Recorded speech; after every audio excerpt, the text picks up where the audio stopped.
For centuries, Egypt's Great Sphinx was believed to be one of a kind, a guardian carved to watch over the Giza Plateau. But when scientists used LIDAR scanning technology to peer beneath the desert sands, the data revealed something astonishing: a buried structure matching the exact dimensions and alignment of the original Sphinx. Hidden for over 4,500 years, this discovery could rewrite everything we thought we knew about ancient Egypt's greatest monument. In 2024, an international team of archaeologists, armed with advanced LIDAR scanning technology, uncovered a formation that defied all expectations. Just south of the Sphinx enclosure, the scanners returned shapes too precise, too deliberate to be natural. Beneath nearly 30 feet of sand, a symmetrical structure emerged, its dimensions eerily mirroring those of the Great Sphinx itself. The world's most famous monument, it seemed, might not be alone.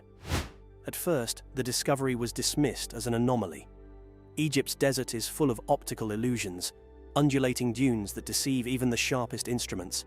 But as the team expanded their scans, the details grew undeniable. Defined stone outlines, deep vertical cuts resembling pores, and a rectangular base carved directly from the bedrock. The data painted a haunting image, a monument of massive scale, oriented almost perfectly toward the rising sun. If this truly is a second Sphinx, it would rewrite the architectural and spiritual story of ancient Egypt. For centuries, scholars believed that the Great Sphinx represented the divine power of the pharaoh Khafre, standing as both guardian and symbol of the sun god Ra. But new findings suggest a deeper, forgotten duality, a pair of sphinxes representing balance, unity, and celestial order. Ancient texts may hold the first clues. On the walls of the Temple of Edfu, inscriptions speak of the twin lions of the horizon, guardians who watched over the passage of the sun. Early dynastic seals and fragments recovered from Memphis depict two sphinxes facing opposite directions, flanking the solar disk. For decades, these depictions were dismissed as mythic art. Now, the LIDAR scans suggest they may have been literal representations of a sacred pair. As researchers examined the digital model, they noticed something even stranger. The second formation wasn't perfectly aligned with Khafre's Sphinx. It was offset by a mere 6 degrees to the east. That deviation, according to astroarchaeologists, might have been intentional. Around 2500 BCE, that angle would have perfectly matched the rising of the star Sirius, the celestial embodiment of the goddess Isis. The implications were staggering. If one Sphinx represented Ra, could the other have been built in honor of Isis, the goddess of rebirth and balance? The idea of dual guardians isn't unique to Egypt. Across the ancient world, monumental pairs stood as cosmic mirrors, yin and yang in stone. From the twin lions of Mycenae to the Lamassu of Mesopotamia, civilizations sought balance through symmetry. Could Egypt's greatest mystery simply be the other half of a story we never finished reading? To test the theory, a small excavation was launched on the site where the LIDAR signals were strongest. The sand was dense and unmoving, compacted by centuries of wind and flood. As diggers descended, fragments began to emerge. Weathered limestone blocks with chisel marks identical to those found on the Great Sphinx's enclosure. A section of what appeared to be a sculpted paw came next, smoothed by time yet unmistakably deliberate. Excitement rippled through the team. Dr. Nabil El-Fouli, a Cairo University archaeologist, described the moment. It was as if the desert was exhaling after thousands of years. We had always wondered, why build one guardian for the entire necropolis? Now, maybe we know. But with revelation comes danger. The surrounding bedrock is fragile, and the area lies near a major tourist zone. A full excavation could risk collapse or erosion. For now, the Egyptian Ministry of Antiquities has authorized only non-invasive surveys. The hidden Sphinx, if it truly exists, remains sealed within its sandy tomb, its secrets still intact. Yet technology continues to peel back the layers. Thermal imaging from satellites has revealed unusual heat signatures in the same location, possible voids beneath the stone, consistent with hidden chambers. Ground-penetrating radar has confirmed cavities resembling tunnels or corridors stretching toward the Sphinx temple. If these are connected, it could indicate a network of passages once linking both monuments, perhaps part of a ceremonial route now buried beneath time. Historians have also revisited early records for hints. In 1817, British explorer Henry Salt wrote of a vast mound south of the Sphinx bearing curious resemblance to a lion's haunches. His notes were dismissed as fanciful at the time, but Salt's sketch, rediscovered in a London archive, shows a distinct raised shape precisely where the new LIDAR scans have found the anomaly. Modern analysis lends weight to Salt's century-old observation.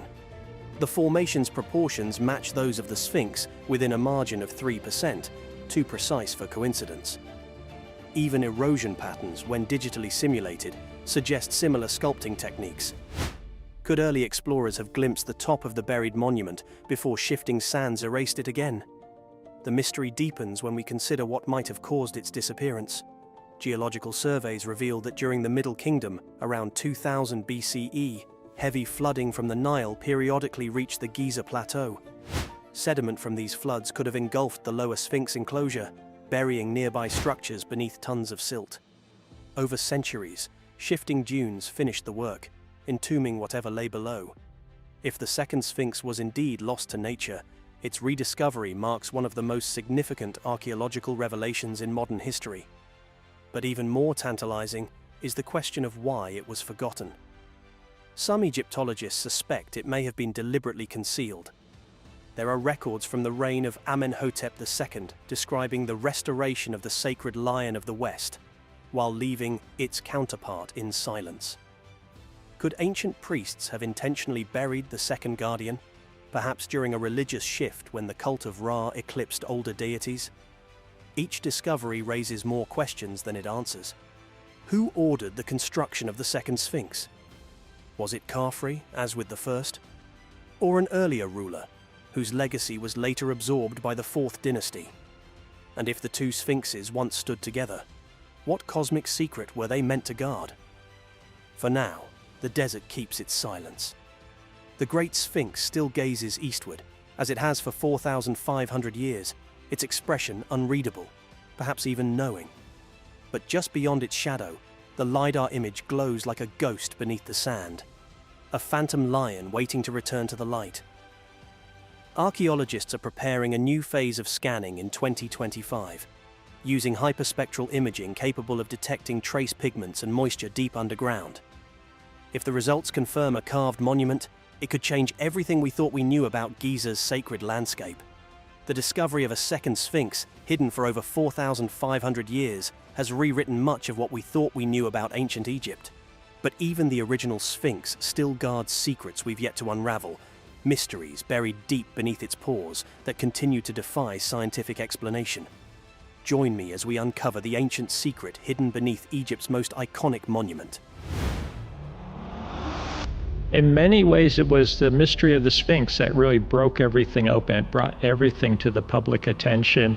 Now, what we're talking about for the people that are uninformed is the idea that some of the structures in ancient Egypt are far older than conventional wisdom or conventional modern-day archaeology, modern-day Egyptologists. They would like us to believe that all of this spawned from a very specific time period. Dynastic Egypt, as we know it, going back to about 3000 BC, was really a legacy of what I call now an earlier cycle of civilization. As a geologist with a geological eye, this was not weathered by wind and sand. This was not desert erosion and weathering that I saw on the Sphinx, the body of the Sphinx, which is very difficult to tell because it's been heavily repaired and reworked, but particularly on the walls of what are known as the Sphinx enclosure. The Sphinx enclosure is important because it preserves a lot of the details. And if the audience has not been to Egypt, they should realize that when they carved the Sphinx, it's all solid bedrock. Only the head initially was above the ground surface. They carved down into the rock to free up the body, what I call the core body of the Sphinx.